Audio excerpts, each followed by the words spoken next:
اللهم صل وسلم وبارك على سيدنا محمد أشرف الخلق وعلى آله وصحبه أجمعين. ازيكم عاملين ايه؟ يا رب كلكم بخير. تعالوا معايا قضوا معايا اليوم النهاردة. النهاردة كده، النهاردة السبت 8 رمضان. آه تعالوا اوريكم انا هعمل اكل ايه. انا كده بدأ معاكم يعني بدأت اليوم ان انا بعمل العصير والخشاف وكده. في اول ما بدأت، يعني قبل ما اعمل اي حاجة قلت اعمل الحاجات دي معاكم الاول واوريكم يعني الحاجات اللي انا بعملها، لان انا ما كنتش صورتها معاكم يعني. هنا انا كنت بعمل العرق سوس. آم، بعمله كده، بعجنه بشوية مية وبحطه في قطعة القماش دي، بربطها كويس وبحطه في الشفشق واحط عليه مية واسيبه بقى يعني يتنقع بقى في المية دي لحد وقت الفطار. وبيبقى جميل قوي ما شاء الله، بيتقل وبيبقى حلو. إيه هنا بقى وهعمل صوبيا معاكم. هنا انا بعمل الخشاف، هعمل تمر بلبن وخشاف. بعمل كمية بسيطة، شوية كده وشوية كده، عشان اللي عاوز ياكل كده ياكل واللي عايز ياكل كده ياكل. وبعمل كمية بسيطة طبعا لان الكمية الكبيرة مش بتتاكل، والتمر بيطرى بقى كده في الماء، في يعني مع الخشاف او في اللبن بيطرى ومش بنعرف ناكله وكده، فبيترمي، فبصراحة حرام يعني. فبعمل الكمية البسيطة دي، العبوة مش مليانة، بعمل حاجة بسيطة قوي، اللي هو يعني بالكتير قوي يعني ممكن يفضلوا يومين على فكرة.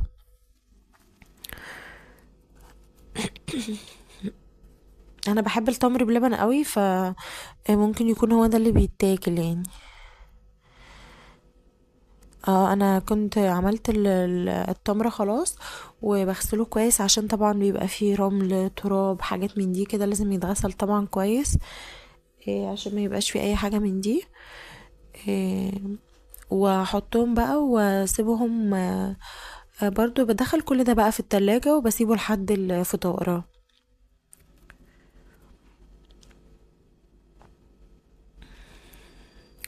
معلش انا بختفي عليكم، مش بعمل فيديو كل يوم، بس انا مش ببقى مش ببقى موجودة، مثلا ببقى موجودة عند والدة جوزي، ربنا يا رب يبارك في عمرها ويديها الصحة.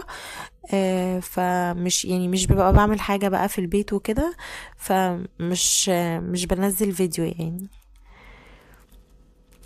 وطبعا رمضان كله عبارة عن يعني مفيهوش تنظيف بقى، كله يعني فطار سحور. انا لسه ما عملتش معاكم سحور، بس ان شاء الله اعمل معاكم سحور. هنا انا بعمل صوبيا، حطيت بس معلقتين صوبيا ومعلقة بسيطة خالص صغيرة خالص كده جوزة هند. وهضربها بقى وبرضه هسيبها، وبحط اللبن ومية، يعني مش الكمية كلها بتبقى لبن، لا لبن ومية، بس كمية اللبن بتبقى اكتر من كمية المية. وحطيت السكر برضو، واضربها بقى واسيبها بقى، برضو احطها في الشفشق واخدهم وادخلهم التلاجة واسيبهم لحد الفطار.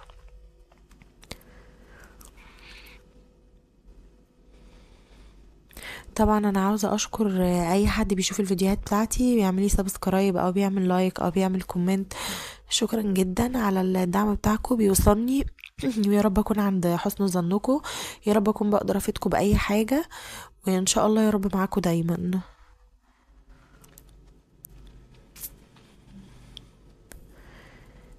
هنا اهو حطيته بقى خلاص.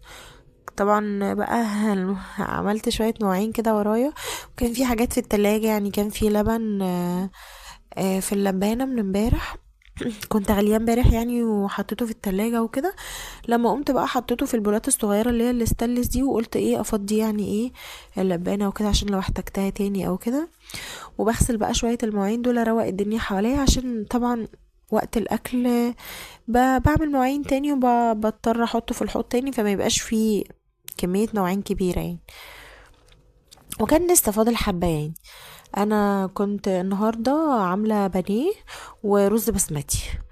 ونقعت البانيه من الصبح، من الساعة 9 الصبح. ونقعاه في التتبيله بتاعته دي. التتبيله بتاعته عباره عن بصل مبشور وملح وفلفل بس، مش اكتر من كده. زي ما انا قلت قبل كده يعني، ان انا مش بحط توابل او بهارات في التتبيله عشان بتغير طعمها، واحنا بنحس يعني مش بنحب الاطعم دي. بس هو بحاجه بابسط حاجه يعني، بصله مبشوره وملح وفلفل. في ناس بقى بتحط توابل فراخ وحاجات من دي، اكيد طبعا بيبقى طعمها جميل ما شاء الله، تسلم كل ايادي الامهات طبعا.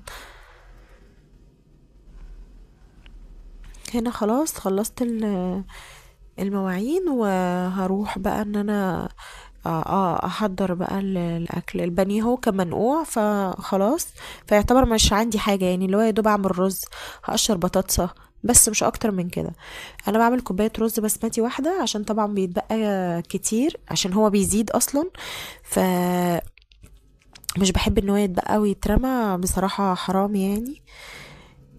إيه، فبعمل كوبايه واحده بس. كوبايه الرز دي بحط عليها كوبايتين ميه، ما هو يعني لكل كوبايه رز بسمتي كوبايتين ميه، عشان السوا بتاعه يبقى مظبوط. وحتى لو فضل وجيت سخن تاني يوم او بالليل ما بينشفش، مش بيبقى ناشف على فكره، لا بيبقى طري زي الرز العادي.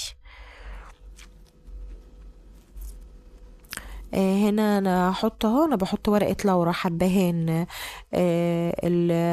العود القرفة، الليمون المجفف، بس كده، وقطعتين زبدة واسيبهم يتشوحوا، وبصلاية صغيرة وبقطعها قطع صغيرة خالص، وبسيبها بس ايه تتشوح معاهم وتدبل، مش اكتر من كده. مش بخليها تحمر او تاخد لون، لا بتدبل بس، وانزل الرز.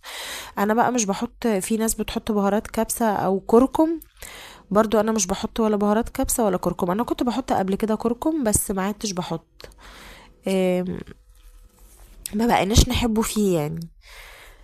بس لما بعمل كبسة بحط بهارات كبسة، بعمل كبسة بلحمة او كبسة بفراخ بحط بقى البهارات بتاعة الكبسة مش الكركم، مع ان هو داخله كركم اصلا يعني. البهارات دي بيبقى داخلها كركم طبعا، اساسها كركم اصلا عشان اللون اللي هو الاصفر ده. هو اصلا المفروض اللون الاصفر ده بيبقى زعفران، بس طبعا هو اللي موجود في مصر مش اصلي، مش بحط بقى كركم ولا الحاجات دي. كركم مش يعني مش بنحب طعمه يعني. اهو. في ناس بقى بتحط الزعفران اللي هو الاصلي ده، اكيد بيديله طعم وريحة احلى بكتير من الكركم.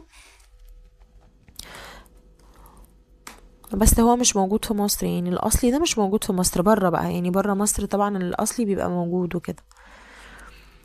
حطيت الرز اهو، سبته اسيبه يتشوح، وحطيت معلقه ملح، وهحط الميه بقى. في ناس بتحط الميه مغليه، وفي ناس بتحطها ميه عاديه، مش بتبقى فتره يعني، مش ميه مغليه ولا حاجه. هو في كلتا الحالتين انا جربت بالميه المغليه او او الميه اللي هي الفتره الساقعه عادي، بياخد السوا مظبوط. حطيت بنفس كوباية المية، بس انا حطيت الكوبايتين المية في الكوباية الكبيرة اللي انا ماسكاها دي، عشان احط يعني المعيار على طول. اه دول الكوبايتين اللي انا حطيتهم بنفس الكوباية اللي انا معايرة بيها الرز. وهسيبه بقى يتشرب على جنب، لانه بيغيب طبعا عشان هما كوبايتين مية، فالرز مش بيشربهم على طول، فبسيبه على جنب يشربهم، وبعدين بوطي عليه النار، بهدي النار واسيبه مع نفسه بقى على جنب. هقشر البطاطس برضو، هقطعها واسيبها على جنب عشان وقت الفطار تبقى جاهزة، ان انا احطه في النار على طول، احطه على النار على طول في الطاسة. وبرضو هعمل معاكم البانيه دلوقتي. هو البانيه يعني خلاص متبل من الصبح، فهعمله بقى يعني، هحطه في البيض والبقسماط دلوقتي برضو، واركنه على جنب عشان وقت الفطار برضو احطه في النار على طول. وطلعت بصراحة الفكرة دي كويسة قوي، ان انا حضرته من قبلها بشوية، عشان شوية المواعين اللي انا كونتهم غسلتهم، فلما جيت بعد الفطار لقيت ان كمية المواعين حاجة بسيطة، فده كان كويس بصراحة، ريحني يعني. اه قطع البطاطس، بص طبعا مفيش يعني المواعين اللي انا كنت غسلاها برضه اهو، وهعمل مواعين تاني برضه، مواعين تاني وتالت ورابع، مش بتخلص بصراحة.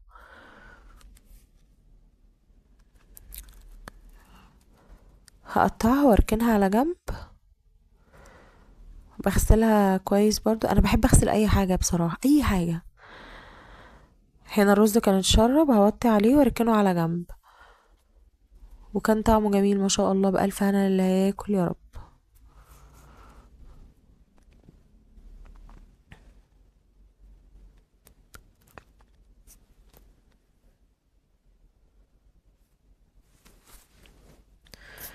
خلاص بقى هحضر معاكم البانيه. اهو بحط زي ما شفتوني وانا بعمل البفتيك كده، بضايه وعليها 3 معالق لبن، او هو حسب الكمية بقى عند كل واحد، يعني كمية البانيه او البفتيك او الكمية عامة في اي حاجة بنحط اللبن يعني. وبرضو لو كمية بانيه كبيرة او كده بنحط اكتر من بيضة. لكن انا بالنسبة لي الكمية دي مناسبة للكمية اللي انا هعملها يعني. هي بيضة وحبة ملح حبة فلفل واللبن. طبعا انا قلت لكم المره اللي فاتت في الفيديو بتاع البفتيك، اللبن ده عشان الزفاره بيخلي اللحمه نفسها جوسي كده وبيديها لون حلو. هو عامه اللبن او الزبادي في اللحوم بيمنع الزفاره وبيخلي اللحمه تبقى طريه وجوسي وجميله بصراحه. حتى الناس اللي بتشوي فراخ او كده دايما اكتر الناس بتحط فيها علبه زبادي عشان الفرخه بعد الشوي او اللحمه تبقى يعني تبقى جوسي كده طرية، ما تبقاش ناشفة وما تبقاش زفرة. هنا حطيت اللبن والبيض على البانيه على طول. زي ما عملت برضو في البفتيك عشان ما اخدش من هنا واحط هنا، لا بحطه واسيبه، هي اصلا الكمية صغيرة يعني. هتبل معاكم البانيه بقى، هتبله كله معاكم يعني، مش هفصل الفيديو. انا قلت اسيب الفيديو شغال وكده لان انا كده كده بسرع الفيديو، فسيبه شغال واتكلم معاكم يعني. هتبلها بقى وهتبلهم واحطهم واحط يعني هفصل بين يعني هي مش الكمية مش كبيرة. يعني على قدنا احنا فردين بس مش اكتر. هحط يعني هعمل بقى هتبل قصدي هعملها بالبقسماط. وانا عملتها بالبقسماط، ما عملتهاش بالكريسبي اللي هو بتاع ماي واي ده. آه، يعني قلت تغيير، يعني انا كل مره كنت بعملها بالكريسبي بتاع ماي واي، بس يعني كنت عاملاه في البفتيك فقلت اما اعمله بالبانيه برضو في البانيه برضو. في ناس بقى ليها طرق كتير في موضوع البانيه والتتبيل، يعني في التتبيله دي بتعمل مثلا في ناس بتحط اللي هو الفيجيتار والدقيق عشان يبقى فيه طبقة يعني. انا والدة زوجي بتعمله كده، بيبقى بسم الله ما شاء الله، بيبقى بجد تحفة، تسلم ايديها وعينيها يا رب. وفي ناس بتعمله بالكريسبي بتاع ماي واي. في ناس بتعمله بالبقسماط. يعني ليه اكثر، يعني ليه اكتر من طريقة، مش طريقة واحدة، وكلها طرق جميلة ما شاء الله. تسلم ايدي كل الامهات يا رب. خلاص هتبله انا. هو تقريبا فاضل يعني هو فاضل حاجة بسيطة يعني. احط القطعة دي وبعدين بقى هحط كيس افصل بينهم. عشان انا لما بحط الكمية كلها فوق بعضها بحس ان انا لما باجي احمر ان الطبقة عجنت، وهما محطوطين فوق بعض مفيش فاصل، الطبقة بتعجن. بفصل بينهم بكيس عادي، الكيس اللي هو بتاع اللبن ده، بحطه في النص كده واحط بقى الكمية التانية عشان بس الطبقة ما تعجنش. يعني لما بتحطه فوق بعض الطبقة بتعجن. اهو جبت الكيس اهو هحطه واحط اللي متبقي، هو اللي مش اللي متبقي مش كتير يعني. انا جنبي بقى البقسماط اللي هو البرطمان ده، حطيت فيه البقسماط اللي هو بتاع ريتش باك ده، وباخد بقى بالمعلقه كل ما احس ان الكميه قلت اخد بالمعلقه. يعني عشان ايه، وبعمل بايد بقى، ايد وايد يعني، ايد بتجيب وايد بتبطط بتعمل كده بالبقسماط عشان خاطر البقسماط ما يعجنش. بخلي يعني ايد ناشفه وايد مبلوله. وهخلص بقى خالص واركنه على جنب. بس هخلص بقى الكمية واركنها على جنب. وكان طبعا يعني كان في شوية مواعين غسلتهم برضو، قلت اغسلهم قبل ما القرآن يبدأ. عشان يبقى الحوض فاضي، برضو اي حاجة هتبقى معايا برضو هحطها في الحوض تاني، فعشان ما يبقاش في مواعين كتير يعني.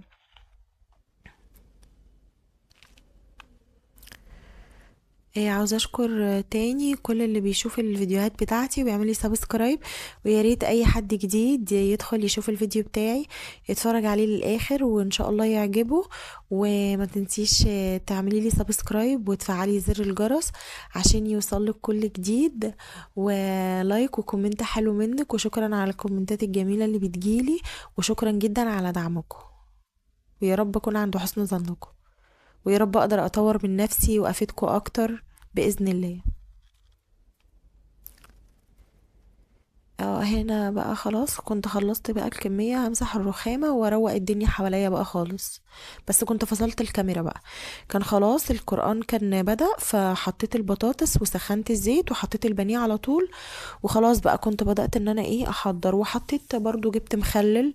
كان عندي خيار مخلل كده قطعته، حطيت مخلل من اللي هو التشكيلة التاني ده، وحطيت كاتشب ومايونيز يعني. حطيت بقى الرخامة ورايا يعني. انا كان خلاص يعني الثلاث قطع الاولين كانوا احمر وطلعتهم، ودول الباقيين بقى الثلاث قطع التانيين. هاي برضو هيعملوا واشيلهم، وبصفي طبعا على منديل الاول وبعدين بنقل في طبق تاني عشان ما يبقاش فيه زيوت وكده. وهنا خلاص كنت انا بقى كده خلاص كنت بشطب بقى، وكان خلاص المغرب يعني خلاص كان هيأذن بقى. وبس هو ده يومي كده النهاردة خلص. آه، يا رب يكون فيديوهاتي بتعجبكم يا رب، ويا رب دايما اقدر يعني ان انا ابقى عند حسن ظنكم، وان انا اقدر افيدكم.